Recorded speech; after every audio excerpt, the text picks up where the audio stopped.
గౌరవనీయులు మన ప్రీతమ ముఖ్యమంత్రి శ్రీ రేవంత్ రెడ్డి గారికి, అలాగే మంత్రివర్యులు టూరిజం మినిస్టర్ జూపల్లి కృష్ణారావు గారికి, ఇతర శాసనసభ్యులకు, ఎంపీ పార్లమెంట్ సభ్యులకు, మా సీఎం రమేష్ గారికి, ఇతర ఆహ్వానితులకు, నాయకులకు, మీడియా మిత్రులకు, ఇక్కడ విచ్చేసినటువంటి ఆహ్వానితులకు, అలాగే ఇక్కడ పనిచేస్తున్నటువంటి కార్మికులకు, ప్రతి ఒక్కరికి నా హృదయపూర్వక నమస్కారాలు. ఈ ప్లేసు మీ అందరికంటే నాకు ముందు తెలుసు. 2000 సంవత్సరంలో రామ్దేవ్ ఇది ప్రారంభించినప్పుడు ఇక్కడ కొన్ని మొక్కలు పాంప్లెట్ వేసి మా ఇంటికి తీసుకొచ్చి, మీరు ఇల్లు కడుతున్నారు, ఏదైనా ఉపయోగపడుతుందో చూడండి అంటే వెంటనే ఎంత ముచ్చరేసిందంటే, ఎప్పుడో విదేశాలకు వెళ్ళినప్పుడు ఇలాంటి మొక్కలు, ఇలాంటి కళాకృతులు, ఇలాంటి అద్భుతమైనటువంటి సజీవ శిల్పాలు, జీవం ఉన్నటువంటి ఇలాంటివి చూస్తుంటే ఇలాంటివి మనం తీసుకెళ్ళిపోతే బాగుండే, వాడ షిప్లో తీసుకెళ్తే బాగుండే అని అంత టెంప్ట్ అయ్యేవాడిని. అలాంటిది ఇక్కడ హైదరాబాదులో ఈ శివారుల్లో ఒకటి లభిస్తుందంటే కనుక చాలా ఆనందంగా ఉంటుంది. రామ్దేవ్ ఫస్ట్ ఆఫ్ ఆల్ నేను కూర్చున్న చోట బయట కనపడకుండా నాకు ఏదైనా ఫెన్సింగ్ లాగా ఉండాలి, అలాంటి గుబురుగా ఉండకూడదు అంటే అక్కడ చక్కగా కొమ్మల్ని ఒక ఫెన్సింగ్ లాగా అల్లి పైన మాత్రం గ్రీన్ ఉండేలాగా పెద్ద స్క్రీన్ చేశాడు. అది ఇప్పుడు చూస్తుంటే కనుక ఎంత బాగుంటుందంటే బయట నుంచి చూసేవాళ్ళకి నేను జైల్లో ఉన్నట్టు ఉంటుంది, అన్ని కటకటాల్లాగా ఉంటుంది. అది అద్భుతమైన కళాఖండగా నేను ఫీల్ అవుతుంటాను. అట్లాగే చాలా అద్భుతమైన చెట్లు కొన్ని మా ఇంట్లోనే పెట్టుకున్నాను. ఇవి ఎప్పుడో 2002లో 2003లోనో మా ఇంట్లో పెట్టుకున్నాను. అప్పటి నుంచి నాకు అంత ప్యాషన్. ఆ తర్వాత ప్రతి క్షణం ఈయన ఎదుగుదలను చూస్తూ వచ్చాను. ఎక్కడ నాకు ఈయన రామ్దేవ్ ఒక వ్యాపారవేత్తలా కనబడ్డు, ఒక కళాకారుల్లా కనబడతాడు. అందుకే నా మనసుకి అత్యంత దగ్గరగా అయ్యాడు. ఆ తర్వాత ఏదైనా వస్తే కనుక చూస్తారా మొక్కలు అంటే, ఇది వరకంటే ఏదో వేలల్లోనో లక్షల్లోనూ చెప్పేవాడు, ఇప్పుడు కోట్లలో ఉందంట కదయ్యా. నేను ఇప్పుడు నా సంపద అంతంత మాత్రమే ఉంది, కొనలేనేమో అన్నారు. కానీ చూడండి సార్, వస్తే మీరే టెంప్ట్ అవుతారు. ఇప్పుడు గౌరవ ముఖ్యమంత్రి గారితో పాటు అన్నీ వీక్షిస్తుంటే ఎంత టెంప్టింగ్ ఉందంటే, ఇవన్నీ మన ఇంట్లో పెట్టేసుకుంటే ఎంత బాగుంటుంది అనిపిస్తుంది. అంత అందంగా దీనికి కావాల్సిందని వ్యాపార దృక్పథం కాదు, కళాకారుల హృదయం, కళా హృదయం ఉండాలి.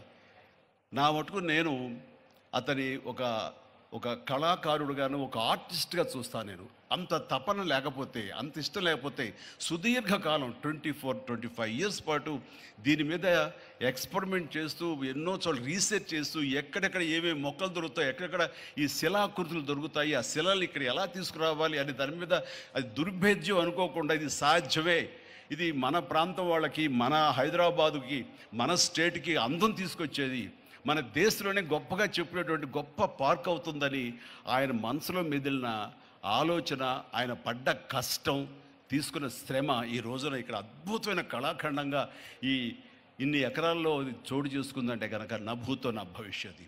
ఎవరైనా సరే అంత డబ్బులుంటే కనుక ఏం వ్యాపారం చేద్దాం, ఇంత స్థలం ఉంది కదా, దీన్ని ఎలా రియల్ ఎస్టేట్ చేద్దాం, దీన్ని ఏదో గవర్నమెంట్ వాళ్ళ మన్నలతో వాళ్ళ పర్మిషన్లతో తీసేసుకుని అక్కడ మనం మల్టీ స్టోరీ పెట్టుకుంటే ఆయన జీవితం కాదు కదా, తరతరాలు కూడా నిలిచిపోతాడు. అలా కాకుండా ఆయన కేవలం ఒక లోపల ప్యాషన్, చిన్నప్పటి నుంచి కాలేజీ రోజులో చదివే దగ్గర నుంచి, ఆర్ట్ కాలేజీలో చదువుతున్న దగ్గర నుంచి కూడా ఆయన మదిలో ఉన్నటువంటి ఆయన బ్రెయిన్ చైల్డ్, అలాంటి దాన్ని ఈ రోజున ఈ రూపం తీసుకొచ్చారంటే ప్రతి క్షణం ప్రతి కార్నర్ ముఖ్యమంత్రి గారు చూసి ఎంత ముచ్చటపడిపోతున్నారంటే అంత ఇంత కాదు.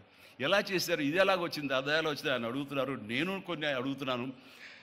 అడిగి ఇది షూటింగ్స్కి ఇస్తారా రామ్దేవ్ అని అడిగితే, ఇస్తానండి కానీ ఫస్ట్ షూటింగ్ మీదైతేనే అన్నాడు.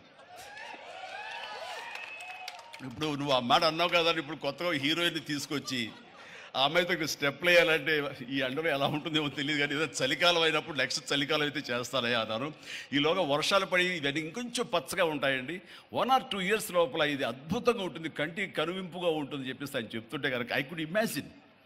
అట్లాగే ఇక్కడ వెడ్డింగ్ ప్లాన్ చేసుకోవచ్చు, వెడ్డింగ్స్ కానీ ఇతర రిసెప్షన్స్ కానివ్వండి, పలు ఈవెంట్స్, అలాగే ఐస్కి సంబంధించినటువంటి ఆ స్కేటింగ్ సంబంధించిన చేయాలని ఇలా ఎన్నెన్నో ప్లాన్స్ ఉన్నాయని అవన్నీ కూడా చేయగలడు, ఆ సామర్థ్యం ఉంది.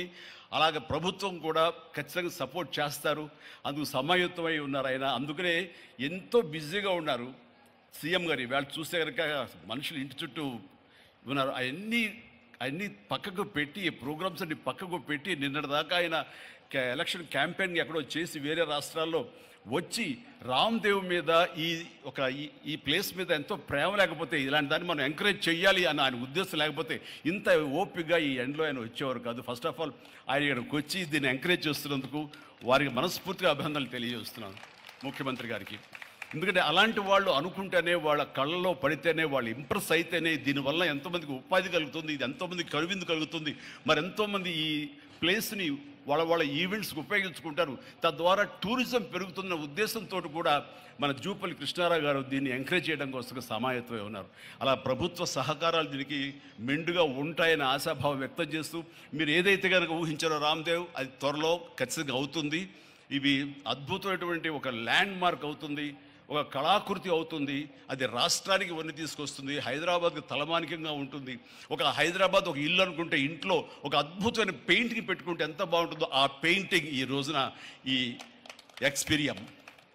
ఎక్స్పీరియన్స్తో నేను చెప్తున్నాను, this will be a beautiful piece of art. అందుకని మరొకసారి వారికి నా హృదయపూర్వక ధన్యవాదాలు, అభినందనలు తెలియజేస్తూ ఈ అవకాశం వచ్చినందుకు అండ్ సీఎం గారితో నేను ఈరోజు ఈ ప్రోగ్రాంలో పాల్గొన్నందుకు నా సంతోషాన్ని తెలియజేస్తూ all the very best, God bless.